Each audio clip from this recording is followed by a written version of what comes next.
New warnings about the dangers of climate change. A new study suggesting that some of what we saw during Sandy could be a new normal, and that by the turn of the century, some of our beloved shores could be well underwater for good.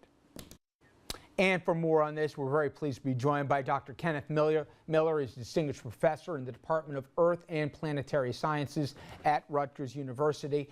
And for folks who didn't get to see the headline that came out, Doctor, you, in addition to another team, including some folks over at Tufts, laid out some projections that should have made people sit up and take notice, especially in New Jersey. People know that sea levels are going to rise, but as you folks laid out, they're going to be particularly acute in the Garden State. And people, if they didn't feel the effects or take notice of it in Sandy, we could be looking at new normals in the not too distant future, couldn't we?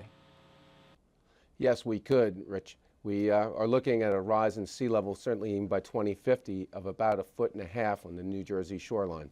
Put that in practical terms for folks, because when they hear that, and we have a model that we're going to show some folks that you put together, and this is of Ship Bottom, New Jersey, which is Long Beach Island for a frame of reference. We showed what it was in 2008. We showed the photo of what it was in the aftermath of Sandy, and then we lay out what it could look like in 2050 and then 2100, and you guys are even using modest projections. There's variables where these numbers could even be substantively higher than that. Give an idea what this means, how many people could be displaced, and what a rise of 3 feet in water, let alone more, would practically mean. Well, the effects of sea level rise are to make storm surges worse.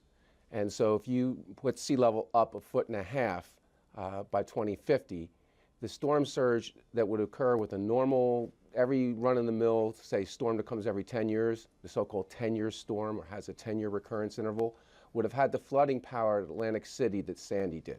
And you have almost a compounding effect. What I got from your report, and as much as you can help me and the audience digest this, it's not just that the sea levels are rising and the polar ice sheets are melting here and the oceans are getting warmer. But you also have the compounded effect that New Jersey's actually sinking. Isn't that right? And explain, if you could, also, that seesaw effect that you have with Canada going on simultaneously. Well, global sea levels rising, that is true.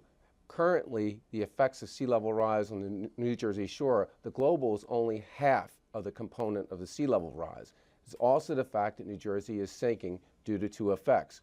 One is regional. Regional goes from New York City down through, all the way down through Washington, D.C. to Norfolk.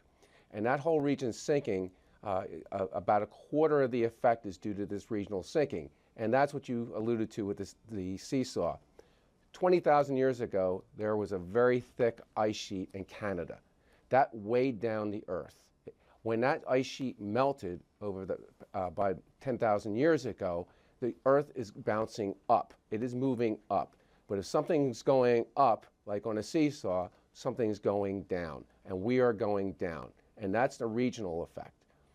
But if you go to Atlantic City or Cape May or Lewis, Delaware, or even Sandy Hook, those regions are sinking even faster. And those regions are sinking because of the compaction of the sand.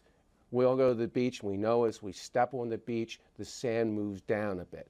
The sand will move down due to natural compaction, but it'll move down even faster if you pump groundwater out of the sands. And we are pumping groundwater out of the sands from Sandy Hook all the way down through Cape May, New Jersey. We see certain places already, even before Sandy, like Sayreville, where, like clockwork, that city was going to be underwater. And those poor people, no one was going to buy their homes here. And finally, we're having some forced buyouts.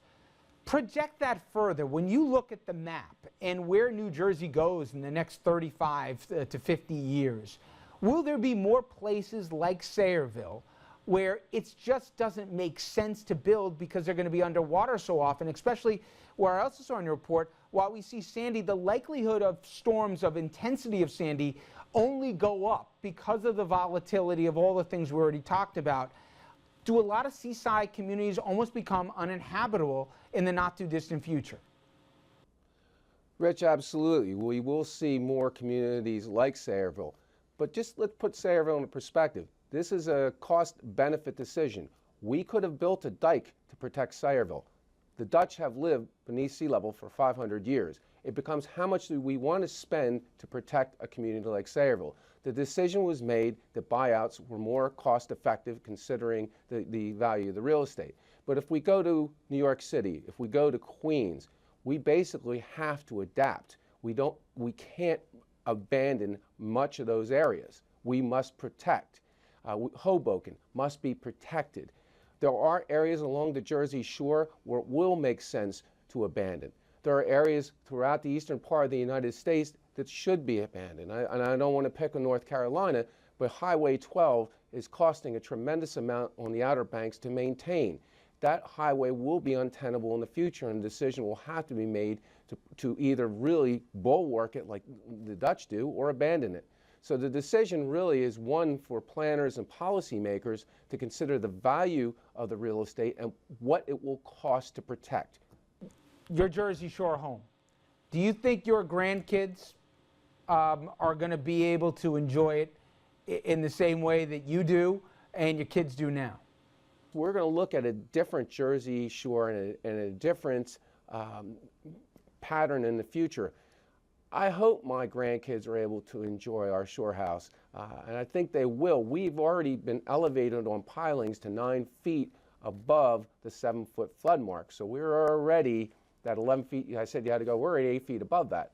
This is obviously a conversation that's not going away anytime soon here, but the report that Dr. Miller and others put together at least helps educate the conversation. Doctor, I appreciate a few minutes. Thank you so much. Thank you, Rich. It's been a pleasure to be here. And we'll come back to that subject in the coming weeks, months, and beyond. All right, when we come back, though, we will close with Nelson Mandela in his own words.